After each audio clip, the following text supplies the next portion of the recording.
Welcome to Equipping Leaders, a podcast where I share and discuss resources, tools, and information to equip leaders to build creative, cohesive teams through culture and leader development.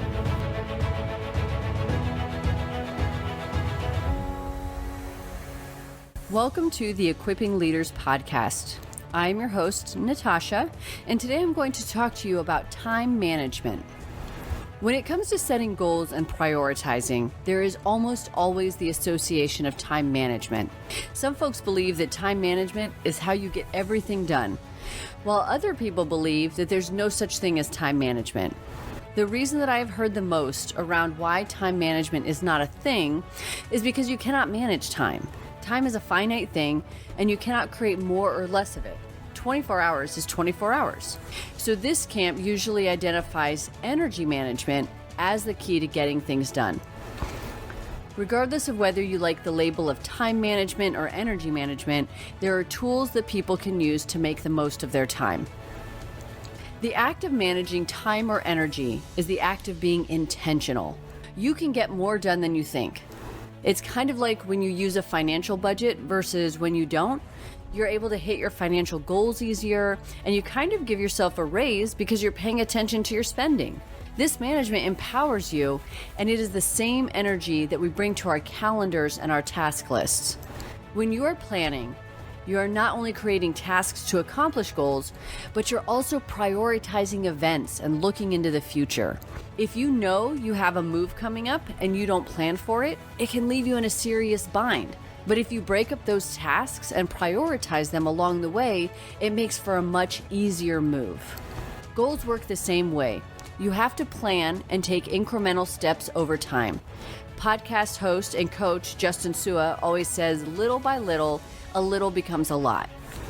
Planning allows for this, and it even makes it easier because the effort is spread over a longer period of time.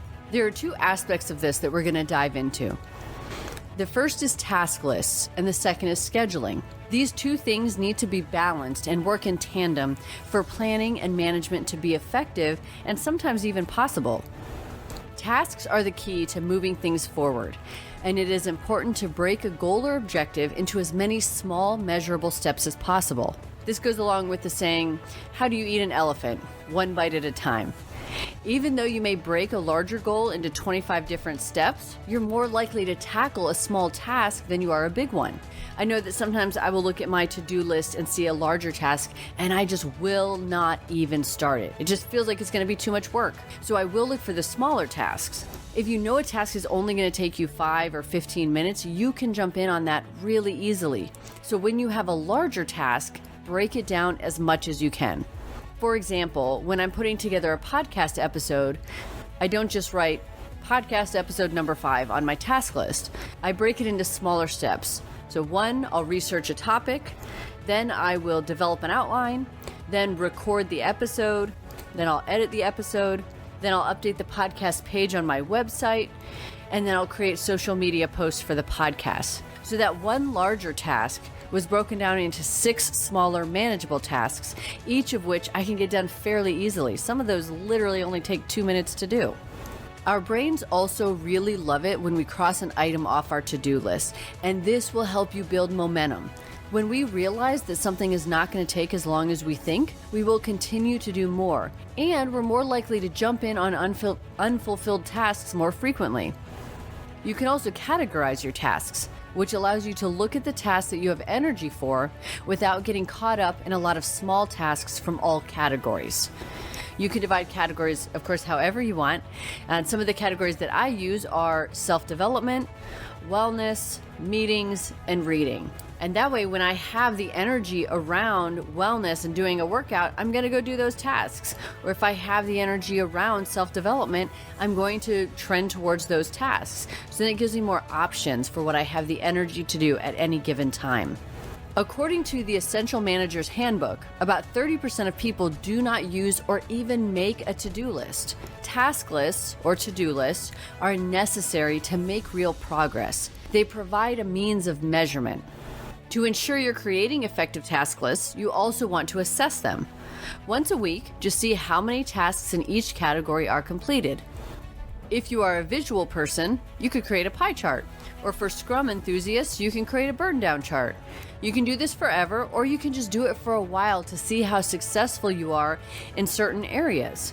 Sometimes once you get the hang of how to prioritize tasks, you can measure them this way less frequently.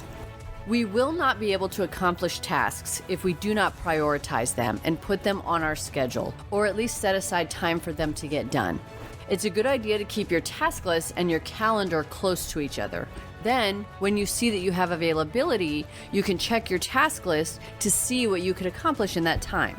I also have a friend who prints out his Outlook calendar and writes the tasks in the open space on that calendar. So this allows him to manage his energy around those tasks, and it allows him to not get so consumed with other meetings and appointments that he never gets around to his projects. Our tasks are things that need to get done, so it makes sense to also put them on your calendar.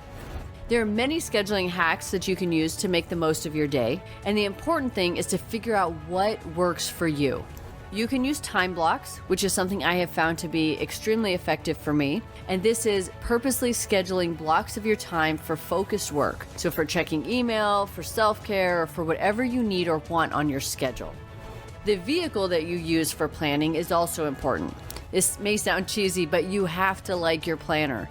You can use a digital planner like Google Calendar or Microsoft Outlook. If you have those apps on your phone, then you also have your calendar with you all the time.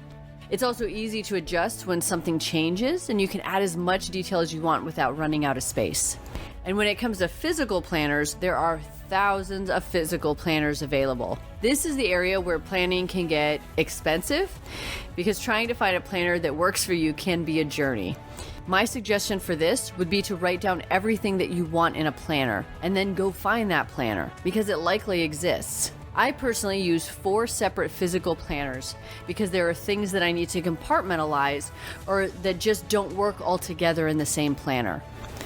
So my main planner is a passion planner, which is a weekly spread with areas for tasks, focus areas, reflection, and brainstorming. And it also has areas where you can mind map your long-range plans, and then you pick a game-changing goal to work on within a certain amount of time. I use 2 planners from Commit 30, one for fitness and one for money, and these allow me to follow my habits in those areas and make a mindful plan each week for how I'm going to do that. Finally, for my projects, I'll use either the Daily Greatness Business Planner or the Clever Fox Planner, both of which are excellent. The Daily Greatness Business Planner really guides you along and helps you flesh out your business ideas and plans and has a lot of great prompts and tracking mechanisms. The Clever Fox Journal allows me to really build the planner out to how I want it, so it allows me to be more creative in a different way for my projects. You can also just grab an empty notebook or a grid dot notebook and use bullet journaling format for your planner. This format really allows you to create a journal however you want because you are literally creating all of the structure.